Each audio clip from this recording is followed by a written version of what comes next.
Hello, welcome back to the Adrienne Ross Show, where sports and culture connect, or welcome for the first time if this is your first time. I'm glad you're here and you get a special welcome. Hey, we are winding down 2024.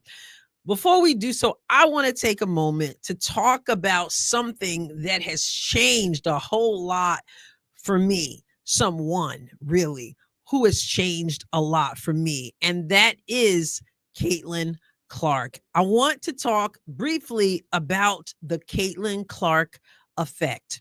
First of all, the reason that many of you are watching right now is the Caitlin Clark effect. And I honestly appreciate it. Before this WNBA season, I had talked about sports before on my channel. I didn't talk a whole lot about sports. This channel, the tagline was not where sports and culture connect. The channel's tagline was from A to Z, Adrienne is on it. Same tagline for my writing, because I didn't have a niche. Some of you say niche, but I didn't have a niche, and I loved it that way. And when it came to the podcast, which started out on podcast platforms first, didn't do YouTube for quite a while, but I remember asking on social media, what do you think? Should I niche down, as the business experts say? And people said, we absolutely love that. We just don't know what the topic is going to be. And honestly, I'm really a multifaceted person. So I just did whatever. So before I started focusing in on basketball, on Caitlin Clark in particular, I was doing what I had always done, starting off with my writing, starting off with podcast platforms, and then being asked to do YouTube, starting to do YouTube. I was doing politics, culture, interviewing lots of people, started taking it to the streets, similar, I guess, to Man on the Street. I was doing everything, right? Education, faith, all of it.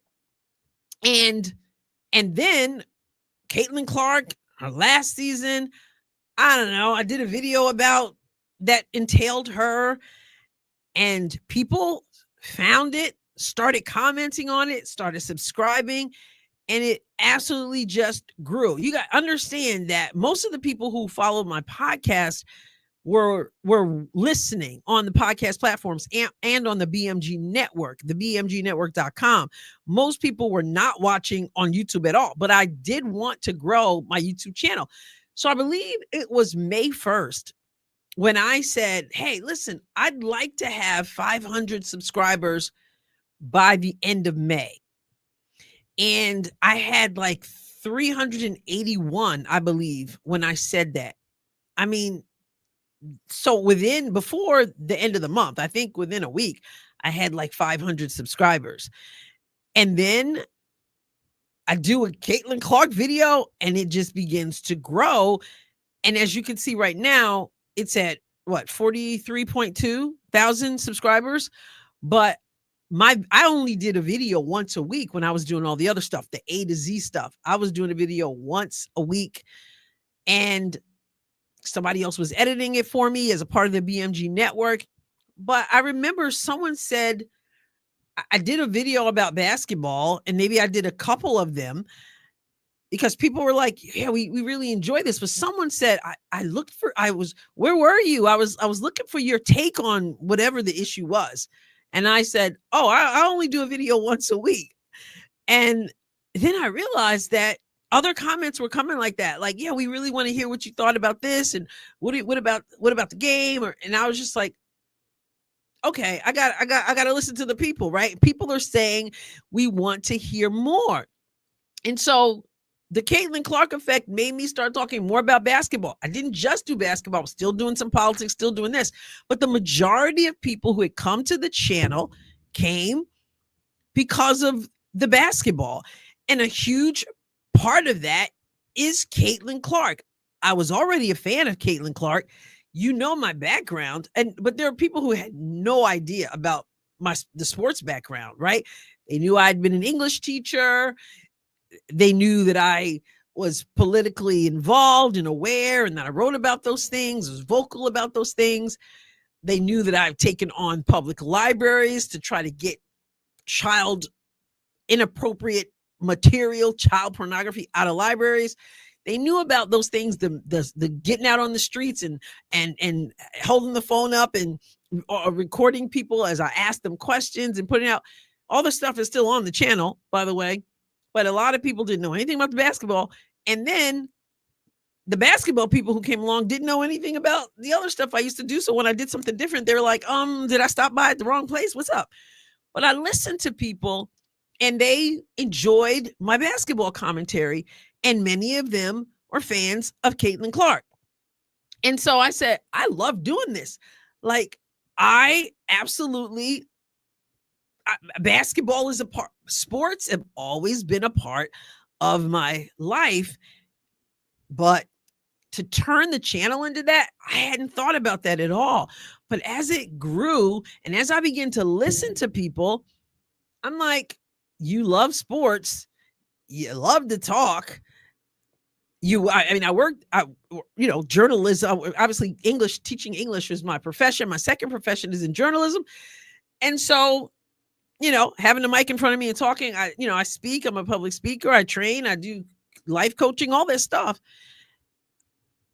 So I already talk, I already have a microphone, just hadn't done the basketball thing, but I didn't want to lay down the other thing.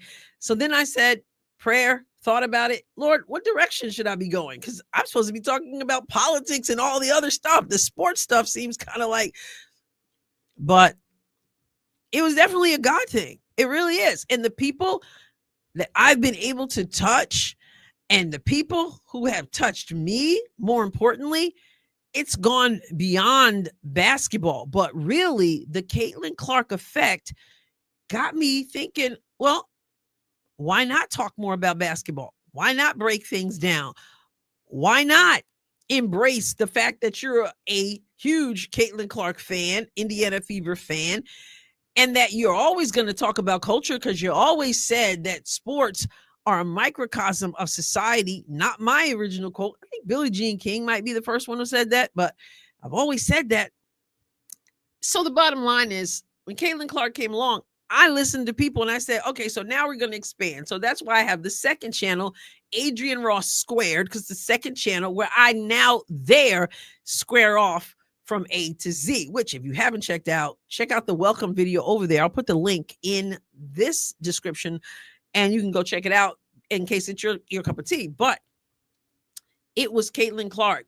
All of a sudden now I'm doing videos every day. I had told that person I only do videos once a week, but you got to hear from people. And people said, we want your take on it. This is not just a splash in the pan, as they say. Caitlin Clark ushered in a movement and an appetite for more basketball, for more engagement.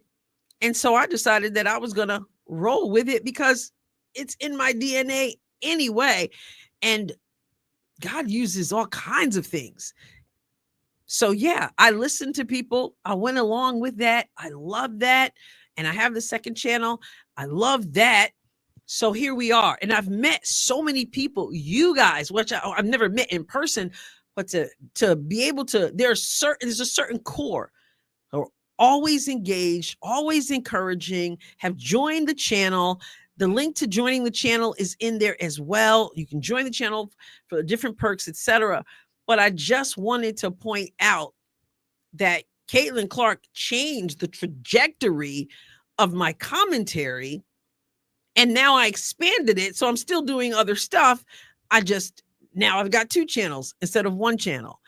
And it's been a lot of fun. And I expect it to continue.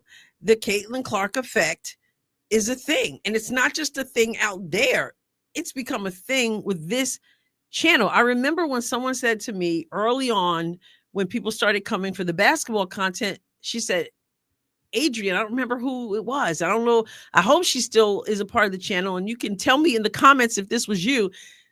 But she said, I can see you getting to 50,000 subscribers. And that seemed like so like, are you kidding me? So far-fetched. She's like, you have what it takes to get. And I was like, okay.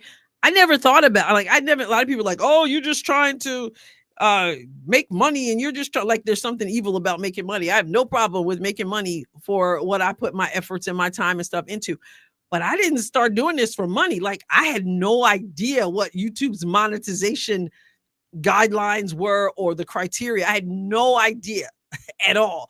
And then at one point I was like, oh, let me look into that. I had no idea. That was totally not my motive at all. But someone said to me, she's like, I can easily see you getting to 50,000 subscribers. And I was like, wow, that's kind of deep. That was like way out there. And I'm not there yet, but I'm not at that 381 I was at when I issued that challenge to get to 500. So I was at 381 in May of this year. Almost by the time you see this, it might already be the next year, 2025. But it's been a lot of fun. That's all I wanted to say. It's been so much fun. It is the Caitlin Clark effect. And I have the second channel to do the other things. And so we're growing and expanding. And this channel, hey, it's where sports and culture connect. And I absolutely have a blast. You're always going to get the people who are going to come and they're going to get on your case for everything and all that stuff. It comes with the territory. I'm in the political arena, in the, the journalism arena. I guess the Lord built me for this, but it's a whole lot more fun than a lot of the other stuff. So here we are, full steam ahead. God willing, right into 2025 and beyond. If you've not hit the subscribe button, do so. Hey, share with someone. Tell them about the Adrienne Ross Show. I'm not at that 50,000 yet, but I can see it in the distance and you can help me get there. But I want to say thank you to you. And I just pray a blessing over you as you end this year and go forward into the new year and all that Jesus has for you and for your life. So thank you for being part of this journey, the Caitlin Clark effect. It's had an effect on me, and I guess you too, because you're here. All right, I'll catch you next time, God willing. God bless you abundantly. Happy New Year.